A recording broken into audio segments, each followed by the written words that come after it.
नमस्कार मित्रांनो.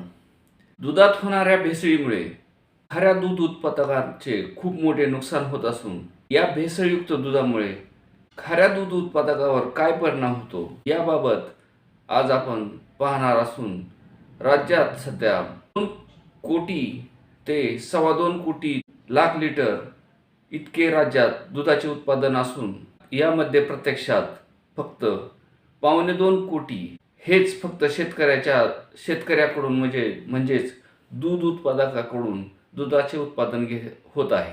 बाकी उर्वरित जवळजवळ 20 ते 50 लाख लिटर दूध हे भेसळयुक्त दूध हे येत आहे. याचा परिणाम ग्रामीण भागातील दूध उत्पादकाच्या व्यवसायावर होत असून त्यांच्या दुधाला भाव हा वाढत नाही आणि स्पर्धा मात्र त्यांना अशा व्यक्तीबरोबर करावं लागते ज्यांच्या गोट्यात एकही गाय नाही आणि ज्यांचा दूध उत्पादनाचा खर्च फक्त 10 ते 12 रुपये आहे. म्हणजे त्यांना शेण काढायची गरज नाही, वैरण टाकायची गरज नाही, गायींना पाणी पाजायची गरज नाही, गायींना धुण्याची गरज नाही. फक्त केमिकल मिक्स करायचं आणि दूध तयार करायचं आणि पाठवून द्यायचं. असेच हे भेसळयुक्त दूध सर्वात जास्त हे मुंबई या शहराकडे जाताना दिसत आहे. कारण मुंबईसारख्या शहरामध्ये भेसळयुक्त दूध खूप मोठ्या प्रमाणात वापरले जात असून जवळजवळ 25 ते 30 लाख लिटर हे मुंबईत दूध भेसळयुक्त विकले जात आहे.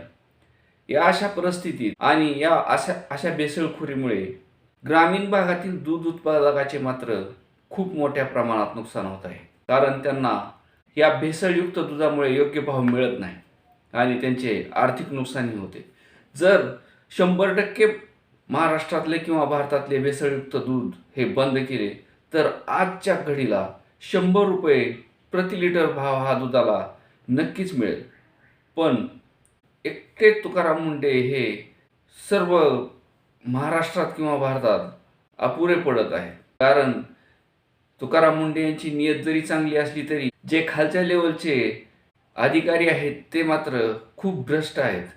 भेसळयुक्त दुधाची त्यांना संपूर्ण माहिती असून सुद्धा ते डोळेझाकपणा करत आहेत आणि जेव्हा वरून ऑर्डर येईन त्यांना की इथं असं भेसळयुक्त दूध होत आहे तेव्हाच कारवाई केली जात आहे. म्हणजे त्यांना जवळ असून सुद्धा ते तिथपर्यंत जायची तसदी घेत नाहीत आणि हप्ते घेऊन गप्प बसतात. असाच शेतकरी विचार करत आहे. तर या सर्व भेसळयुक्त दुधामुळे नागरिकाच्या आरोग्याशीही खूप मोठा खेळ खेळला जात आहे. खास करून जे नवजात बालकं आहेत म्हणजे नवीन जन्मलेली जी मुलं आहेत अशांना सुद्धा गाईचे दूध हे दिले जाते आणि जर मुंबईसारख्या ठिकाणी तेच दूध जर भेसळयुक्त दूध हे त्या बालकाला दिले तर ते लहानपणापासूनच त्यांना कुठला तरी आजार हा लागणार आहे आणि त्यांच्या आरोग्याशी खेळ केला जाणार आहे. पण या भेसळयुक्त दूध विक्री करणाऱ्यांना त्याच्याशी काही देणं घेणं नाही. शेतकऱ्यांना त्यांच्या दुधाला उत्पादन खर्चाच्या मानाने भाव मिळत नसल्या कारणाने ते या भेसळयुक्त दुधाच्या स्पर्धेत टिकून राहू शकत नाही. कारण भेसळ करून विकणाऱ्यांना उत्पादन खर्च 0 आहे त्यामुळे आणि खऱ्या दूध उत्पादकांना उत्पादन खर्च हा 35 रुपये प्रति लिटरच्या आसपास आहे. त्यामुळे भेसळयुक्त दुधावाल्यांची आणि खऱ्या दूध उत्पादकाची स्पर्धाच होऊ शकत नाही.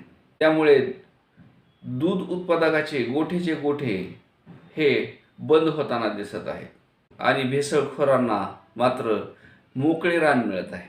दूध भेसळ करणाऱ्या व्यक्तींना कठोरातला कठोर हा कायदा तयार केल्याशिवाय हे भेसळयुक्त दूध हे बंद होणार नाही. पण राज्य शासनाकडून किंवा केंद्र शासनाकडून या भेसळयुक्त दुधासाठी खूप मोठा प्रभावी कायदा हा अंमलात आणलेला नाही. त्यामुळेच त्याचे हे परिणाम दिसत आहेत. धन्यवाद.